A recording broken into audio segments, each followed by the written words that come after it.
G'day there, my name's Ben Everingham and I'm the director here at Pumped On Property, and in today's video I'm going to share some of the inside secrets. So I'm going to share the property data I personally follow on a monthly basis, which has helped me and my clients get some great results. So I'm going to talk about the videos and the podcasts I follow, some of the market dates that I receive via email, some of the free and paid reports that I get, as well as some of the books that I get. So this is going to be filled with really useful stuff. Get your pen and your pad out or get your notes out on your phone, because this is stuff that you're definitely not going to want to miss if you're an investor looking to buy now, or you're an investor in the market at the moment with some wanting to keep an eye on what's actually happening and continue your learning. So really excited about today's video. If this is your first time coming to my YouTube channel or my blog, welcome. I'm excited to have you here and I'd love you to subscribe to the channel where I share 3 to 4 videos a week around the property investment space. So let's get started. The first thing I wanted to talk about is the videos and the blogs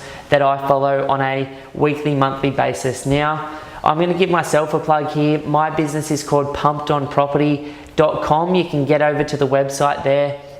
I share 3 videos a week and 3 blogs a week on that site. All sorts of useful stuff for very advanced investors, as well as those of you looking to just get started, and not that really high level stuff, but really the specific stuff that you need to pick up that most people aren't sharing. So we've been writing that blog now for 5 years and we've recorded about 500 odd videos. Heaps of awesome content out there to share with you guys. There's another blog and video website, I don't know where I was going there, that I love. That's my mate and good friend Ryan McLean over there at On Property. That guy has produced the most amazing free content in the property space in Australia from my perspective. Amazing tips, tricks, tools, and heaps of really interesting interviews with interesting people. Ryan and I do quite a lot of those videos together these days, so you might see my face over there too. There's another great resource called Property Update. That's by Michael Yardney, who's one of the oldest hats in the property industry. Michael and the team over there at Property Update produce great information for investors, again for those getting started and those very sophisticated ones. So 3 great videos and blog resources there. In terms of the podcast that I listen to, Ryan and I do a podcast called the On Property Podcast. We're also starting a Pumped On Property podcast at the moment.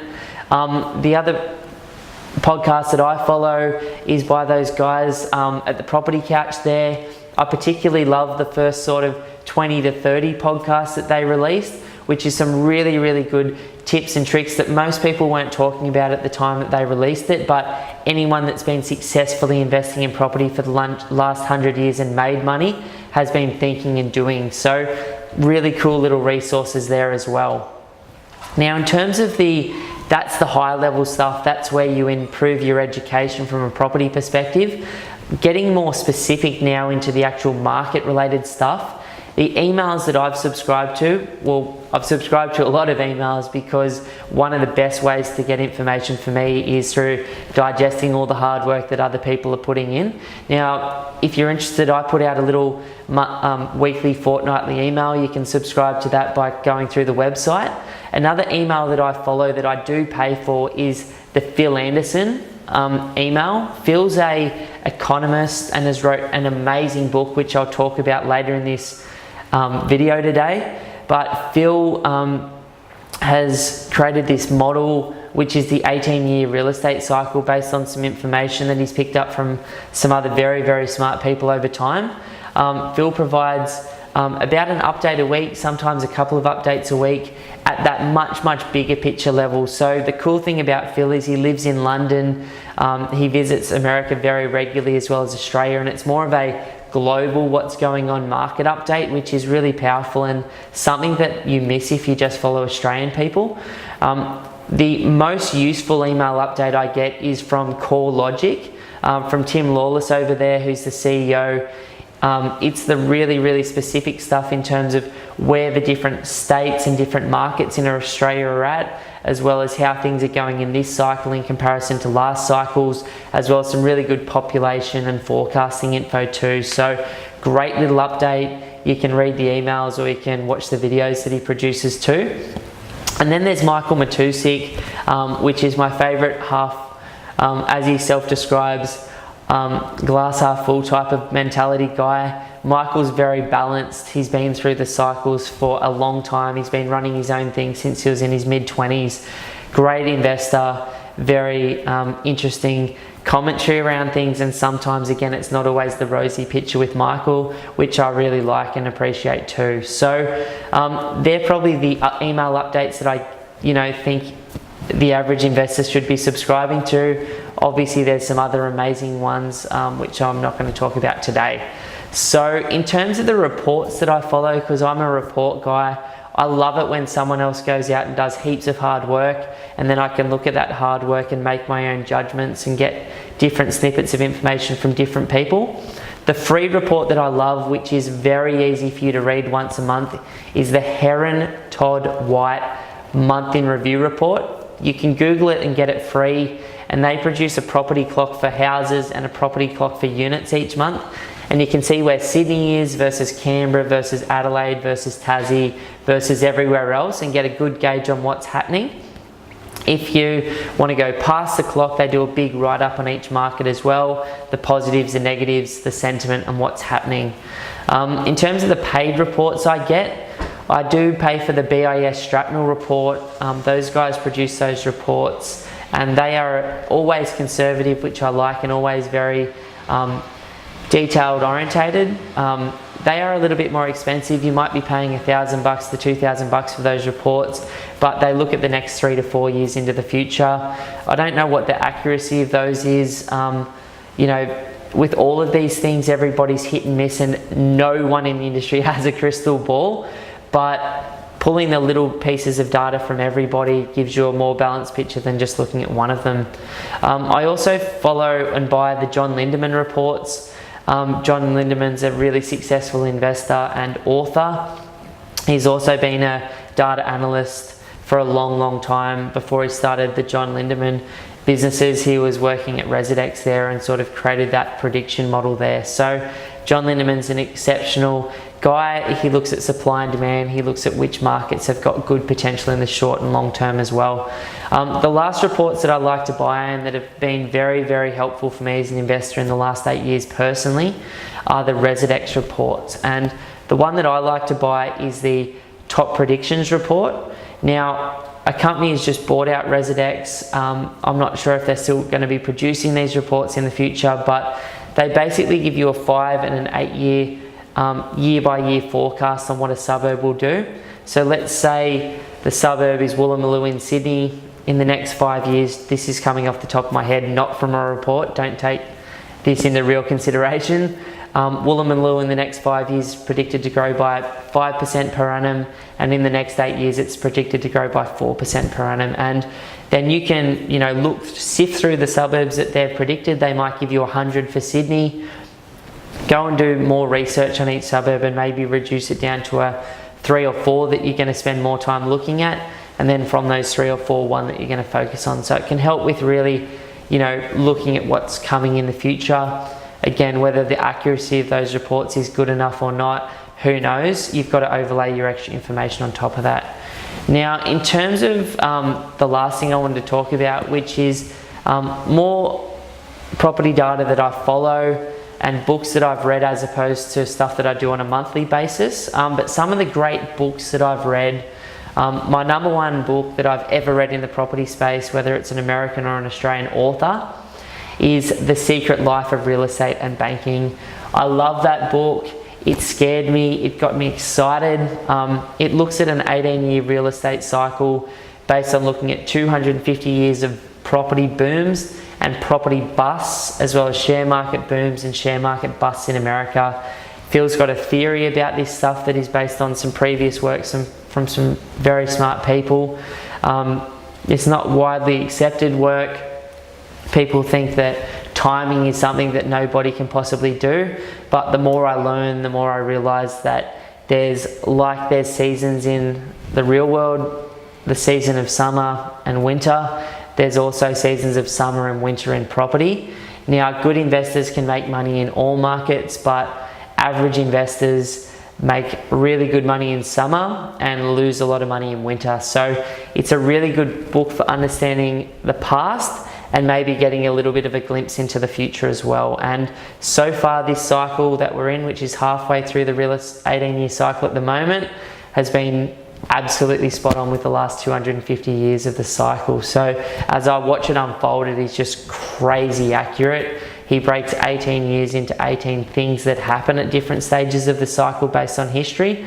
And while the event that brings the whole thing down is always different, and no one can predict what that's going to be, you know, we seem to get ourselves in this same problem at the certain stage of a cycle almost every time.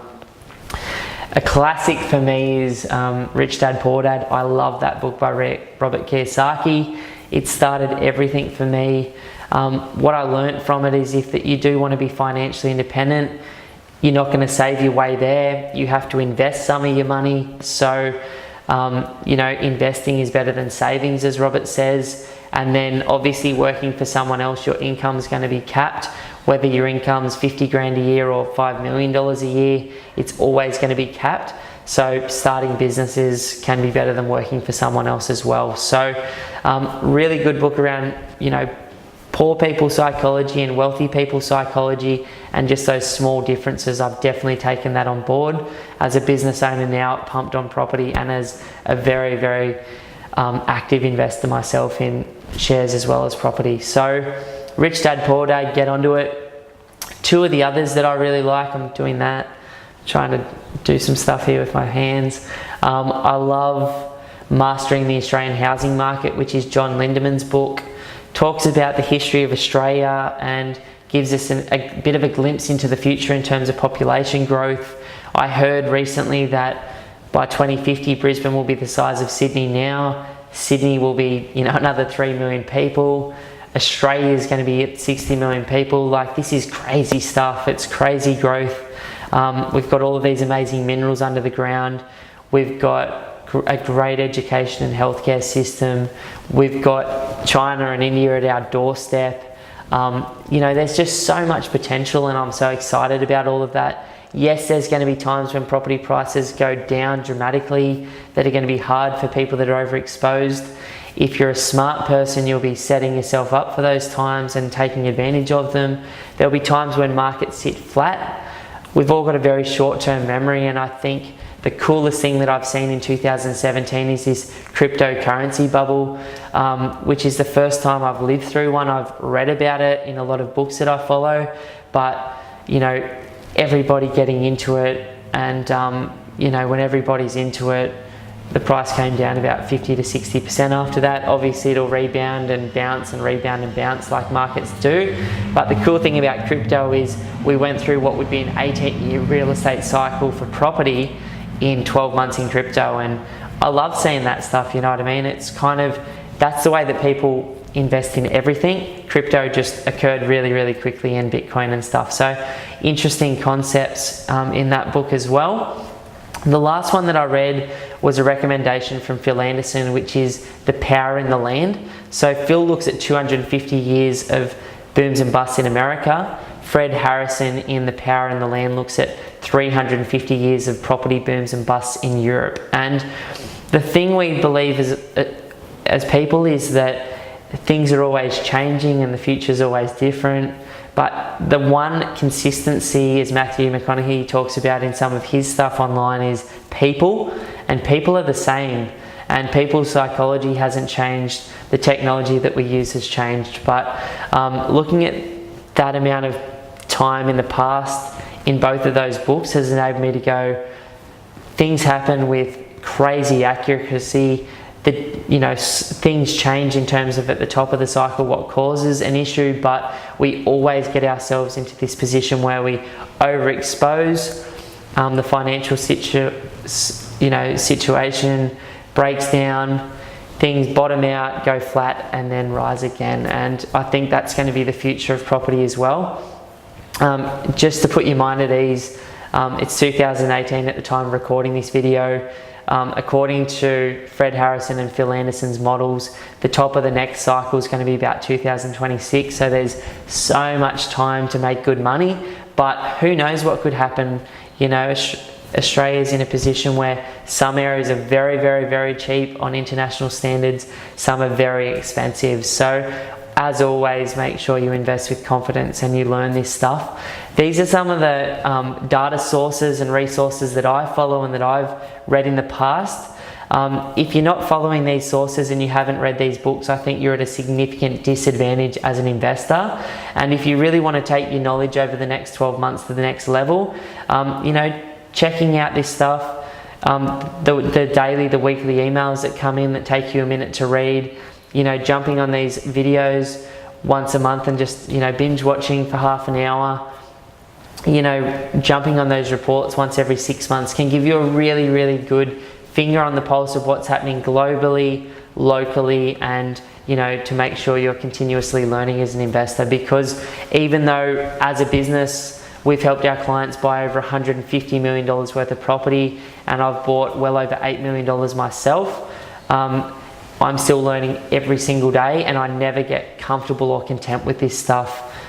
It's always about learning, growing, refining your strategy, and, you know, getting those better returns over time, as well as putting yourself in a strong position to protect yourself as well as capitalize on opportunities as they come up. So thanks for your time and attention today. If any of you are looking to potentially invest in property in the next 12 months, I'd love to have a one-on-one strategy session with you. That will either be with me or my brother Simon. You can jump over to www.pumpedonproperty.com and just book free strategy session, and I can't wait to learn more about where you are and where you're looking to go. So thank you very much and enjoy your day.